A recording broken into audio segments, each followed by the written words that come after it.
Ovarian கேன்சர்னா கருமுட்டை cancer. ஒரு பெண்ணுக்கு பார்த்தீங்கன்னா 2 கருமுட்டை இருக்கும். ரைட் சைடு, லெஃப்ட் சைடில் கருமுட்டை இருக்கும். ஓகே, ஏன் இந்த ஓவரியன் கேன்சர் வருது? மெயின் ரீசன் வந்து யாருக்கும் தெரியாது ஏன் வருது. ஆனால் ஃபியூ ரிஸ்க் ஃபேக்டர் இருக்குது. உங்கள் ரிஸ்க் வந்து உங்களுக்கு ஓவரியன் கேன்சர் வர ரிஸ்க் வந்து அது இன்க்ரீஸ் பண்ணும். என்ன அந்த ரிஸ்க் ஃபேக்டர்? நம்பர் 1 வந்து உங்களோட ஏஜ், உங்களோட வயசு. நீங்கள் வயசு ஆக ஆக அந்த ovarian cancer risk factor slightly increase பண்ணும். நம்பர் 2 வந்து ஃபேமிலி ஹிஸ்ட்ரி.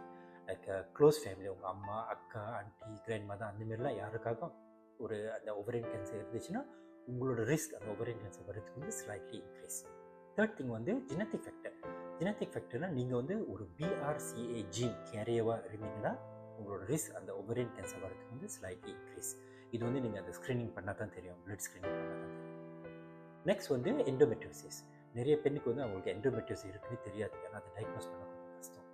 எண்டோமெட்ரியோசிஸ் இருந்துச்சுன்னா உங்களோட ரிஸ்க் அந்த ஓவரியன் கேன்சர் வரதுக்கு வந்து ஸ்லைட்லி இன்க்ரீஸ். நெக்ஸ்ட் திங் வந்து ஹார்மோன் ரிப்ளேஸ்மெண்ட் தெரப்பி. இது வந்து மெனப்போஸ் பேஷண்ட் எடுப்பாங்க.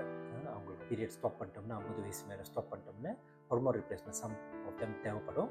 இந்தமாரி ஹார்மோன் ரிப்ளேஸ்மெண்ட் தெரப்பி எடுத்தால் அந்த ரிஸ்க் ஃபேக்டர் கொஞ்சம் ஓவரியன் கேன்சர் வரதுக்கு ஸ்லைட்லி ஹையர். ஓகே, நெக்ஸ்ட் வந்து ஏஜ் குரூப். எந்தமாரி ஏஜ் குரூப்புக்கு வந்து ரொம்ப அந்த ஓவரியன் கேன்சர் வருது? நம்ம டயக்னோஸ் பண்ணது பார்த்தோமா ஒரு 40 வயசுலேருந்து ஒரு 70 வயசு வரைக்கும் அதில் தான் நிறைய பேஷண்ட்க்கு ஓவரியன் கேன்சர்னு நம்மளுக்கு டயக்னோஸ் பண்ண முடியும். ஓகே, நெக்ஸ்ட் உங்களுக்கு எப்படி தெரியும் உங்களுக்கு ஓவரியன் கேன்சர் இருக்குன்னு? ஓகே, ஏர்லி ஸ்டேஜ் கேன்சர் இருந்துச்சுன்னா ஸ்டேஜ் 1, ஸ்டேஜ் 2 கேன்சர் அந்தமாரி இருந்தால் உங்களுக்கு வந்து ஒன்றுமே தெரியாது. ஓகே, சிம்டம் வந்துச்சுன்னா இது எப்போது வந்து லேட் ஸ்டேஜ் கேன்சரில் தான் வரும். ஸ்டேஜ் 3, ஸ்டேஜ் 4 கேன்சரில் தான் உங்களுக்கு தெரியும். ஓகே, அதனால தான் எப்போதும் நான் வந்து பேஷண்ட்கிட்ட சொல்லுவேன், இயர்லி கைனகாலஜி ஸ்க்ரீனிங் செய்யணும். அந்த அல்ட்ராசவுண்ட் ஸ்கேன்லாம் ரொம்ப முக்கியம். வந்து ஓவரி பார்க்குறதுக்கு என்னாச்சும் சிஸ்ட் இருக்கா, எக்னாமல் க்ரோத் அதுமாரி என்னாச்சும் இருக்கான்னு இப்போதான் வருஷம் செக் பண்ணுறது வந்து நல்லது. அப்போ தான் ஏர்லி ஸ்டேஜ் கேன்சர் நம்ம பிக்கப் பண்ண முடியும். ஓகே, லேட் ஸ்டேஜ் கேன்சர் என்ன சிம்டம் வருது? காமன் சிம்டம் வந்து ரொம்ப வெயிட் லாஸ், அவங்க சாப்பிட முடியாது, அவங்களோட பவுல் ஹேபிட், அந்த டாய்லெட் போகிற ஹேபிட் வந்து ரொம்ப சேஞ்ச் பண்ணிடும். சம்டைம்ஸ் வந்து அவங்க ரொம்ப யூரின் போய்கிட்டே இருப்பாங்க, வலி, சம்டைம் பெல்விக், இந்த வைத்த வலி எல்லாரும் அப்படி இருக்கும். இந்தமாரி சிம்டம்லாம் இருந்துச்சுன்னா நீங்கள் அர்ஜென்ட்டாக போய் டாக்டர் பார்த்து செக் பண்ணணும், எஸ்பெஷலி நீங்கள் ஓல்டு ஏஜ் குரூப்பில் இருக்கீங்க. ட்ரீட்மெண்ட், ஓவரியன் கேன்சர் ட்ரீட்மெண்ட் வந்து ஸ்டேஜ் டிபெண்ட் பண்ணியிருக்கு. ரொம்ப ஏர்லி ஸ்டேஜ் லைக் ஸ்டேஜ் 1 இல்லைன்னா வெரி ஏர்லி ஸ்டேஜ் 2 பார்த்தா மேபி சர்ஜரி பண்ணி அந்த கேன்சரை அந்த ஹோல் ஓவரி நம்ம ரிமூவ் பண்ணிட்டோமா அந்த கேன்சரை நம்ம க்யூர் பண்ண முடியும்.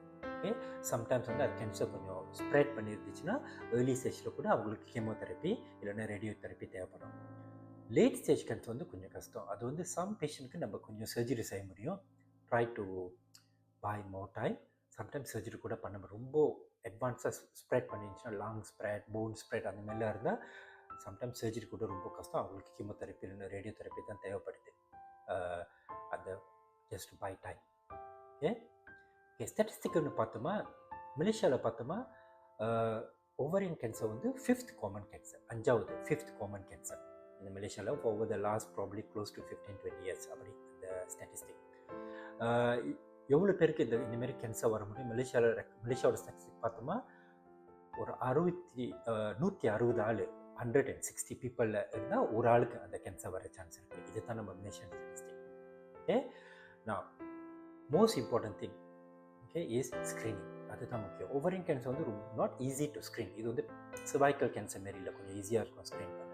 ஓவரியன் கேன்சர் பார்த்தோமா ஸ்க்ரீனிங்னு எப்போதும் அது அல்ட்ராசவுண்ட் ஸ்கேன் பண்ணுறது, எப்நார்மல் க்ரோத் இருந்தால் சீக்கிரமாக நம்ம மேபி அந்த கேன்சர் மக்கா அதெல்லாம் மாரி செக் பண்ணி பார்த்தோமா அப்போ நம்மளுக்கு தெரியும் இது வந்து சான்சஸ் கேன்சராக இருக்குமா இல்லை இல்லையான்னு. இந்தமாரி ஸ்க்ரீனிங் பண்ணால் தான் நீங்கள் வந்து இந்த கேன்சரை அவாய்ட் பண்ணுற சான்ஸ் இருக்குது.